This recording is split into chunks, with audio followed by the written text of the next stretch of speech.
Yo, what's up guys? Teacherpaul over here, and today we are gonna react to Kazakhstan. Selam be. Look at this. Geography Now, Kazakhstan. So I found this channel called Geography Now, and they're talking about Kazakhstan. Let's see what they're talking about, or what they're saying about it, and perhaps we'll learn something new. So, if you guys are new to the channel, don't forget to subscribe and turn on the notification bell and like this video. Let's go, Kazakhstan. Guys, no, I'm not gonna do a Borat impression, okay? That movie didn't even have a single Kazakh person in it. They filmed the Kazakhstan part in a gypsy village in Romania, and Sacha Baron Cohen was speaking Hebrew half the time. It did, however, boost their tourism by like tenfold, so there's that. Okay, I did not know that. Hey everyone, I'm your host Barbs. Today we cover our first Central Asian country.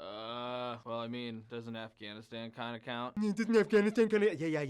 Kazakhstan is cool because it's like the country that melts both Europe and East Asia together in a very unique way. You can even kind of tell just by looking at the people. It's like they look kind of Asian, but then you're not sure because some of them have like light Caucasian features. I feel you, Kazakhstan. I've been getting that my whole life. And how did it all happen? Okay. Well, it's partially to do with the location that they live in, which brings us to...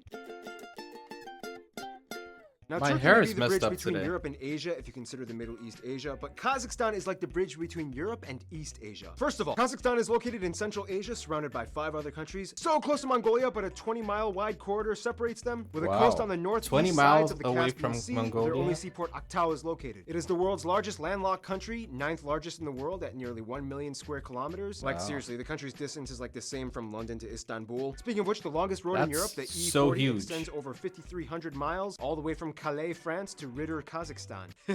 Cute. The country is divided into 14 regions, or oblistar, with the capital Astana. Okay, let's just look at that. So we have, okay, so Almaty. Okay, so Almaty, I've heard there's a song called Almaty, right? Wow, it is huge. It's a huge country. Located in the Akmola region. Nonetheless, Almaty in the south is actually the largest city, with Skimkent rounding out number 3. And all 3 of these cities have the busiest airports in Kazakhstan. Now, Kazakhstan was part of the former USSR prior to independence, so you see kind of like leftover disputes when it comes to territorial anomalies. Basically, it kind of went like this. Hello, I'm Gorbachev, and all you republics are relinquished from the USSR, which is not the USSR anymore, but just plain Russia. Oh, and it's the year 1990. Okay, but we have like mix-up communities, so where do we draw the borders? You wanted this, you figure it out.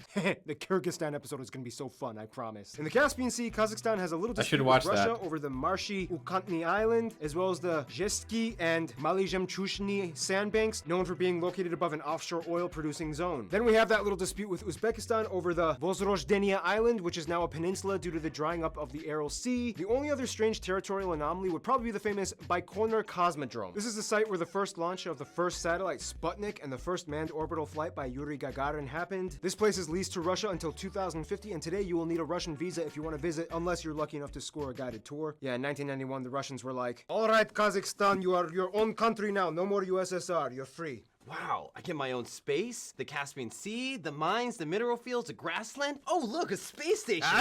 That's still mine. That's still mine. Okay, fine, but remember, you do owe me from all that nuclear testing we're doing on the east side. Now it's like the most radioactive thing on the planet. Wow. Palatinsk. Look it up. I mean, when they built it, they didn't realize Kazakhstan would eventually secede, so yeah. Nonetheless, there are over 27,000 ancient monuments throughout Kazakhstan. Places of interest might include things like the Monument of Independence, the Pyramid of Peace and Harmony, Wow. the Issyk Burial Mound with the Golden Man, the Soyuz 11 Memorial, Khan Shatyr, the tallest tent in the world, Bayterak Tower, Medu, the Wait a second, let me just go back. That's a tent? Soyuz 11 Memorial, Khan Shatyr. Wow, look at that. Is it like for events? What do they do there though? The tallest tent in the world, Bayterak Tower, Medu, the world's highest skating rink, Ascension Cathedral, Aristan Bab Mausoleum, the National Museum of Kazakhstan, the Museum of Folk Music. Wow, that looks huge. That looks so beautiful. That's the National Museum of Kazakhstan. Wow. Museum of Kazakhstan, the Museum of Folk Music, Fountain Circus, Koktobe Hill Recreational Center with rides and attractions, and a Beatles monument, Nur Astana Mosque, and the Triumphal Arch of Mangilik El. But just don't go to Semipalatinsk, it's like worse than Chernobyl. Yeah, that was a hard blow to their land, which is otherwise pretty majestic. Which brings us to... Wow, it can't be worse than Chernobyl. Is otherwise pretty majestic. Which brings us to... This is a very well made video. I really appreciate it.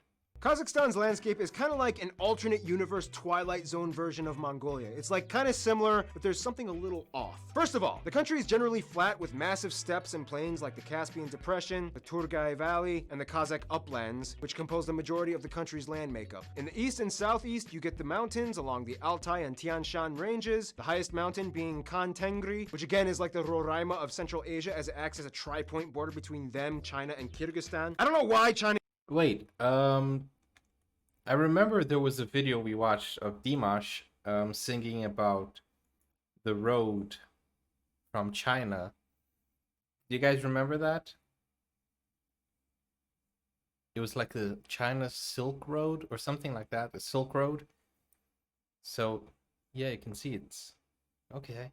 and Kyrgyzstan. I don't know why China even bothered with it though. It's like, come on, you already have like half of Mount Everest. Why take parts of other countries' tallest peaks? I know, right? Otherwise, numerous rivers cross the country, the longest one being the Irtysh River, which flows through the northeast, shared with Russia and China, dangerously close to the radioactive fallout from Semipalatinsk. However, the Ishim River is more important as it passes through the capital Astana. Then you get the strange largest lake, Balkhash, because the western half of it is freshwater and the east is saltwater. Strange, huh? And that's not even half the strange. Then you have things like the Valley of Balls, Valley. with strange spherical eroded boulders averaging around 3 to 4 meters wide. You have this strange submerged forest, Tamgali What? Gorge, charted That's a forest. That looks like a ice popsicle river kind of thing.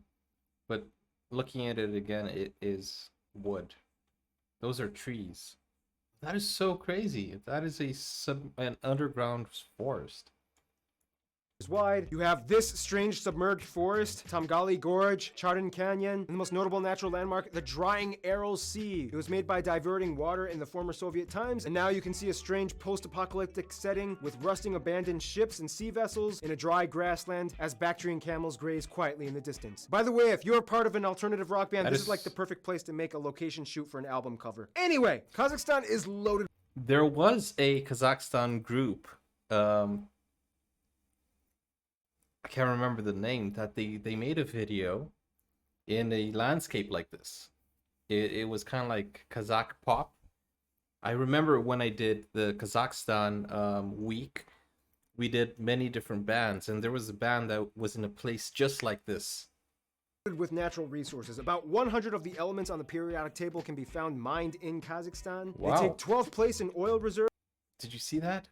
There's so many minerals. Kazakhstan is loaded with natural resources. About 100 of the elements on the periodic table can be found mined in Kazakhstan. They take 12th place in 100. oil reserves, and they are in the top 20 of gas reserves, most of which center around the 970 square mile Tengiz oil field, which is one of the largest in the world, making it the country's largest export oil, which in return makes them the largest economy in Central Asia, as they hold about 60% of the entire region's GDP. Wildlife is actually quite prevalent. You have voles, gray herons, bats, pygmy cormorants, wolves, foxes, stoats, marbled polecats, saiga antelopes, and the two national animals, the snow.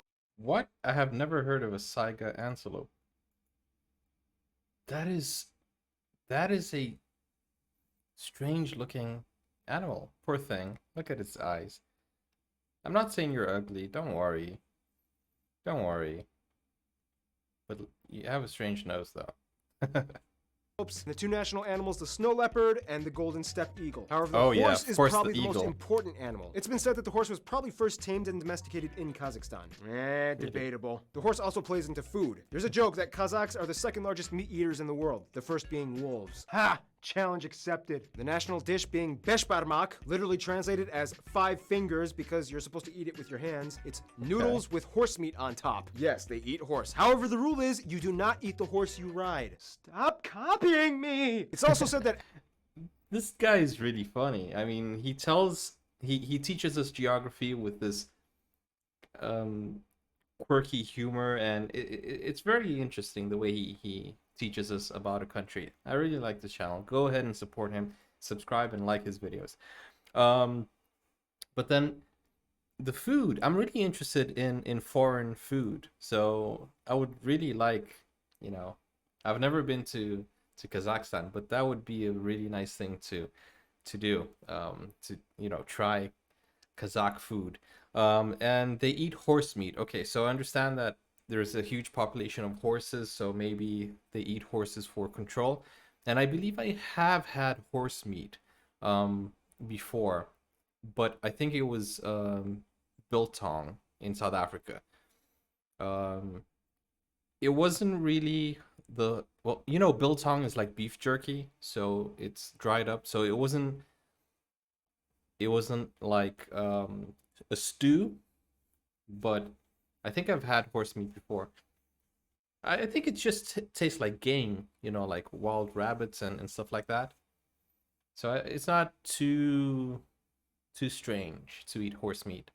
Apples originated in Kazakhstan. The name of the city Almaty actually translates to the place of many apples. You can even find many wild apple trees and forests all across Kazakhstan. Otherwise, Kazakhstan does pretty well at staying afloat. I mean, they became the first former Soviet nation to receive a positive global investment ranking in 2002. They paid off all their debt to the IMF. Nonetheless, all that forward moving does come with a little bit of backstory and a tincture of controversy, which brings us to... Now, I personally love meeting ethnic Kazakh people because I feel like they could totally pass as my siblings that were separated from me at birth. It's weird, they've got just that beautiful mixture of Asian and Europe. First of all, the country has about 18.1 million people and has about 6 people per square kilometer. The country... Wait a second. Asian and Europe. First of all, the country has about 18.1 million people and has... Wait a second. Kazakhstan is the 8th biggest country in the world. It's huge, but it only has a population of 18 million. That is so... What? Has about 6 people per square kilometer. The country is about 67% ethnically Kazakh, whereas about 20% are Russians, and the rest are made up of other groups, mostly Turkic peoples like Uzbeks, Uyghurs, and other groups like Chechens, Ukrainians, Tartars, and Poles. They use the Kazakhstani tenge as their currency, they use the Type-C plug outlet, and they drive on the right side of the road. Now let's talk about... Man, this guy is so awesome. This channel is my new favorite channel. He talks about every single aspect that you need to know. Their currency, they use the Type-C plug outlet, and they drive on the right side. They drive on the right side. They use these little things are what make a good video. And other groups like Chechens, Ukrainians, Tartars, and Poles. They use the Kazakhstani tenge as their currency, they use the Type-C plug outlet, and they drive on the right side of the road. Now let's talk about the largest indigenous people group. What exactly is a Kazakh? Well, today that question is a lot harder to answer than what it may have been 1,000 years ago. In the shortest way, Kazakhs are classified as a Turkic people group. Not Turkish, Turkic. There's a difference. In which they share the same linguistic structure as many other countries and people groups across Asia and Europe. I found this video hosted by Aysulu from the channel Gilo Team, which they do a great job explaining. Check it out. Казахи и турки – это оба тюркские народности. Причина, почему они выглядят по-разному, в том, что турки – это угузские тюрки, а казахи – это кипчакские тюрки. Кипчакские тюрки остались в Азии, а угузские тюрки мигрировали в Анатолию. Кипчакские тюрки подверглись монгольскому нашествию, поэтому мы выглядим монголоидно. Казахи выглядят как китайцы, проповедующие ислам и разговаривающие на русском языке. Awesome video, right? This creates a whole new unique kind of populace that looks like an entire nation of biracials. Kind of like what happened with Brazil with the Pardo people. Nonetheless, most of See, that's what I'm talking about. Brazil is also very diverse. And now that I see, Kazakh is not too different from Brazil. Unique kind of populace that looks like an entire nation of biracials. Kind of like what happened with Brazil with the Pardo people. Nonetheless, most of Pardo. No Brasil a gente fala pardo. Kazakhstan is kind of actually at a cultural crossroads. More people speak Russian than the actual native Kazakh language. Really? Yep, I feel Wow. you. Nonetheless, the president, Nursultan Nazarbayev, who has been their only president since independence and has a little bit of controversy, like when he held a snap election in 2015 after being accused of human rights violations, just announced that in the next few years, Kazakhstan will be switching over from using the Cyrillic alphabet to the Latin one, some saying this being a subtle move to Kazakhify their country. Wait a second. What? Are they actually gonna do that? 2015 after being accused of human rights violations, just announced that in the next few years, Kazakhstan will be switching over from using the Cyrillic alphabet to the Latin one, some saying this being a subtle move to Kazakhify their country. Wait, what'd you say about the president? Just look it up, we don't have time. As a Turkic country, Kazakhs are related to and can kind of understand the speech of their other Turkic neighbors that extend as far as the frozen Arctic tundras of northeast Russia, to the Black Sea with Turkey and the Gagauz people in that strange autonomous unit in Moldova. Moldova is gonna be a fun episode, trust me. It's like a place where people don't care if everything is burning to the ground, they just dance through it. Anyway, obviously we don't have time to get into the full history of Kazakhstan, but in the quickest way I can put it, Scythians, Turkic-speaking Mongol tribes arrive, Huns invade, Arabic Karachanid Turks Turks come in and introduce Islam. Tribal powers fight for control. Hittians invade. Timur-Ileng builds an empire. Kazakhs break away from the Uzbek Khanate. Zungar people invade. Russians come in and help. Then the Russians kind of take over and rule them. Khan Kene revolts against Russians unsuccessfully. Tons of new Russians and Ukrainians flock in to work. Kazakhs resist military draft in World War I. They become an autonomous republic in the USSR. Russian influence for decades. Independence in 1991. Capital is moved. Tons of new Kazakhs migrate back to Kazakhstan and ethnic Russians move out, making Kazakhs a majority in their own country again. Nazarbayev becomes their only president. A bunch of oil gas pipeline controversy. And here we are today. Now when it comes to culture, Kazakhstan is quite unique. For one, the majority at around 64% identify at least nominally as Muslim. However, in 1990, President Nazarbayev actually created a separate muftiate for the Kazakh Muslims. He forbade religious political parties and removed Kazakhstan from the authority of the Muslim Board of Central Asia. This decreed Kazakhstan as a secular state, even though the government kind of puts strict control on all religious communities. This makes Kazakhstan the only Central Asian country whose constitution does not assign special status to Islam. And apart from certain areas with mosques, you wouldn't even really notice it too much, especially in the booming cities. This is because Kazakhstan's culture is way more Turkic and Mongol derived than stereotypical Middle East Arab Muslim derived. There are people of wanderers, nomads, some people even still live in yurts in the countryside. Oh geez, really? Again? During celebrations, you can see people wearing traditional costumes, playing traditional steppe folk music. By the way, they celebrate 3 different New Years: Gregorian, Nariz spring equinox, and the Julian calendar. They have so many horse-related festivals and games like pick up the napkin and steal the woman on a horse, and if you can't, she gets to beat you with a whip game. Aside from all that, Kazakhs are known for excelling in sports like weightlifting, cycling, and ice hockey. Some notable Oh, I remember in the Olympics, I saw Kazakhstan and I was like, wow, these guys are really good at weightlifting. cycling, and ice hockey. Some notable people from Ice Kazakhstan hockey, I might wouldn't include people have like cyclist Alexandre Vinokurov, Sabina Altinbekova, Timur Bekmambetov, Gennady Golovkin, Denis Ten, Abay Kunanbayuli, Ken Alibek, Abilay Khan, Olja Suleimanov, Marat Zhlambayev, and Shukrat Mitalipov. At least those are the people you guys, the Come on. Why did he not say Dimash? sports like weightlifting, Oh, but he's talking about sports, right? Let me just hear that again. I think I missed a part. cycling, and ice hockey. Some notable people from Kazakhstan might include people like No, he said some notable people. Come on. Come on, man. You're gonna say notable people from Kazakhstan and you're not gonna say Dimash Kudaibergen or Kudaibergen. hockey. Some notable people from Kazakhstan might include people like cyclist Alexandre Vinokurov, Sabina Altinbekova, Timur Bekmambetov, Gennady Golovkin, Denis Ten, Abay Kunanbayuli, Ken Alibek. Dennis Ten was the skater that we saw, ice skater that died, that we saw yesterday. Where is he? Kazakhstan might Rest in peace, Dennis Ten. Denis Wow. Yeah, we saw Dimash singing SOS in his memory. Ten, Abay Kunanbayuli, Ken Alibek, Abilay Khan, Olja Suleimanov, Marat Zhlambayev, and Shukrat Mitalipov. At least those are the people you guys, the Kazakh geography people, mentioned to me. I literally have no idea who most of those people are. So basically, with Kazakhstan, you get this strange land of East Asian, European, mixed kind of nominally Muslim people that speak Russian that love to ride and eat horses. Yeah, sounds like people I'd hang with. And let's find out who else thinks the same in... Kazakhstan is like the kingpin big brother of Central Asia. If you want to talk to any of the other former Soviet republics, you usually got to start here first. Now, they generally get along with other Turkic and Russian-speaking countries. However, Central Asia is kind of like the Balkans, which it's like a family with a bit of dysfunction. Turkmenistan is like the angry brother that isolates himself, and Uzbekistan is like the angry brother that argues with all the other brothers. Kyrgyzstan is like the little brother that they love, but they keep asking them for money. Tajikistan is like the distant cousin that speaks a Persian-based language. Turkey, Mongolia, and South Korea are like faraway, distant close friends that share the same Turkic and Mongoloid history and culture as well. They've established great trade deals. Tons of Koreans seem to love moving to Kazakhstan. The US was the first place to recognize them as a state after independence, and they've been jumping in on investments. But when it comes to their best friends, most Kazakh people I've talked to have said Russia. Although certain seasons of controversy have existed, overall, Russia has not only been close in customs unions, I get they lots and of Belarus Russian share comments. a free trade agreement, but in almost every other level of diplomacy, they get along well. They both speak Russian, they both love Russian food and TV shows, and even though Kazakhstan is trying to wean itself off the Russian influence to resurge a more Kazakh identity, they can't help but cling on to certain aspects that were so deeply ingrained in their history from the Russians. In conclusion, Kazakhstan is a country that is full of East Asian mixed, horse-loving, Muslim majority identifying, Russian-speaking, government controversifying, but moving forward with resource extracting country. That was a fun episode. Kazakhstan, all the wonderful info we just learned. Can't You. That was so I think that's the worst pun I've ever made in this entire series. Stay I haven't seen the other series, but that was a terrible pun. And nice, he's gonna talk about Kenya next. tuned. Kenya is coming up next. Okay, cool. That is so nice. Guys, if you enjoyed this reaction and this channel, well, go ahead and subscribe to his channel. But if you want me to react to more of this channel, let me know, because I really enjoyed it. I really thought this was very informative. The pacing was good. The way he told the story was good.